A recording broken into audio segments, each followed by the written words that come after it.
So a lot of you have been asking me what's up with Area Mama of Abuja's case, and I have bad news for you guys. Well, this might be good news for those of you who did not like him.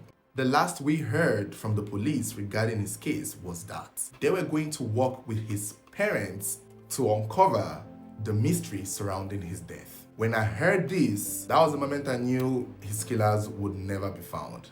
That was the moment I knew that this case is going to go cold to frozen. It's gone with the wind, and not fabulous, I must add, because his parents, for those of us who have been following his content for a long while, we know his relationship with his parents. We know his relationship with his family. He is a castaway. He was rejected at the age of 8 as a child. The same parents that abandoned him in the village when he was only 8 years old or 9 years old. Is it the same parents that the police want to work with to find justice for him? Even parents who love their children that they get to lose and put up so much fights don't always get to see justice.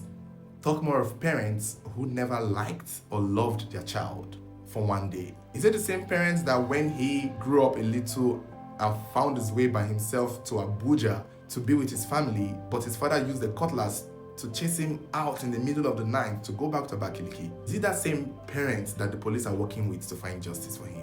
You all know that for the police to want to go through his parents or his family, find justice for him, you know that is not going to happen. Unless maybe they have had a change of mind or a change of heart. But he has been abandoned as a child. He's 30 years old. He's in his 30s.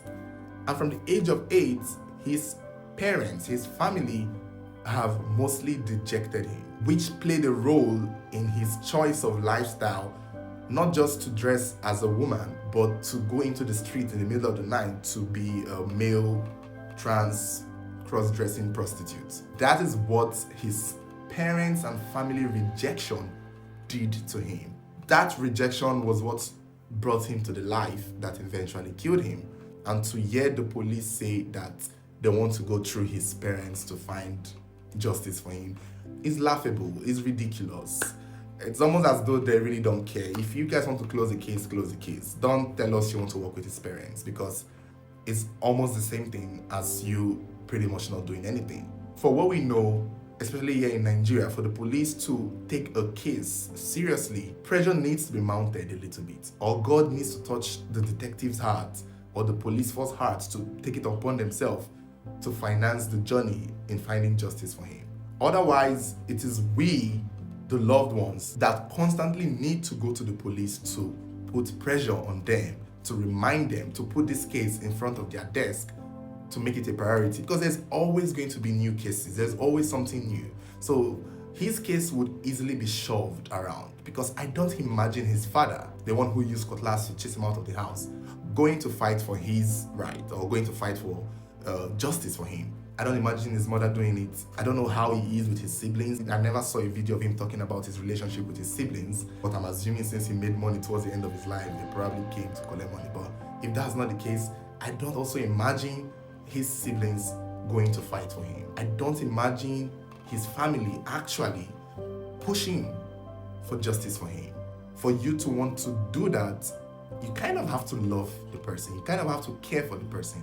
And judging from his story, from his journey that he shared with us in his pages that still exist till now, I don't think his family ever cared or loved him. When he was alive, they probably didn't care. They were probably ashamed of him. They were embarrassed of his choice of life. So if he was alive and they avoided him, I think in death too, they probably still will. And to hear the police tell us that they are going to work with his family, come on. Yeah, we know what that means. All the family have to do is say, we don't care. And the police won't care. If somebody comes out with an information, good.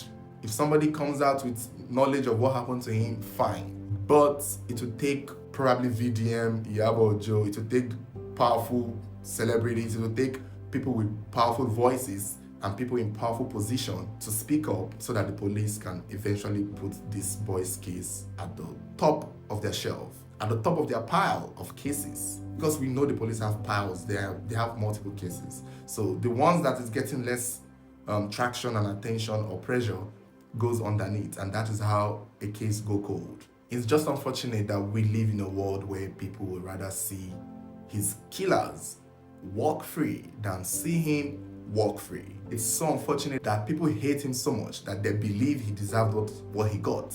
Let's forget his lifestyle. There is a killer on the loose. There's a murderer on the loose. Do you rather want to live in a society where killers walk free, or you want to live in a society where somebody can be like this? It's ironic, but there are people who would prefer to live in a world with killers and murderers than live in a world with area mama of Abuja. And it's sad. It's our sad reality. This is where we are now, and it's unfortunate. And that is how you know that he may never get the justice that a lot of his fans and a lot of people who care for him would want. I don't know. I wish there was something more I can do other than talk about it. But this is my way of probably putting it back in you people's mind. Hopefully, the more we talk about it, the more people care. I think there are organizations probably pushing. I don't know much. I also heard some organizations are pushing to find justice for him, but I don't know how that is going. I don't know if his family has accepted him. For the police to want to work with them, I don't know if the family they would have to accept him back as their child. I don't know if they've buried him yet. We've not heard about that. We don't know if the family plans to bury him. I am assuming they too would abandon his body wherever it is, so it most likely will become a government property. And I don't know if his friends, his close, the people he was close with, the people he lived with, the people who were closer to him, they may know something, but I don't see them going to the police because it might implicate them, especially their choice of lifestyle, if there are anything like him, would also come to light. So I'm assuming, because with most of the stories we've done with people like him, close friends tend to run away. They tend to disappear. They may have the information, they may know what happened, but they know speaking up or saying what they know would also put a light on them, and they don't want that attention. So we get to see that the truth evaporates and eventually nobody knows what happens. But for the police saying that they're going to go through his parents, you all just know that the case will never be solved, his killers will never be found, and it's going to go cold like a lot of all the other cases that we have talked about that have gone cold. It's unfortunate, but let's hope somebody with a powerful voice or with a more powerful voice speaks out and mounts pressure on the police to find this young man his justice. Everyone deserves justice.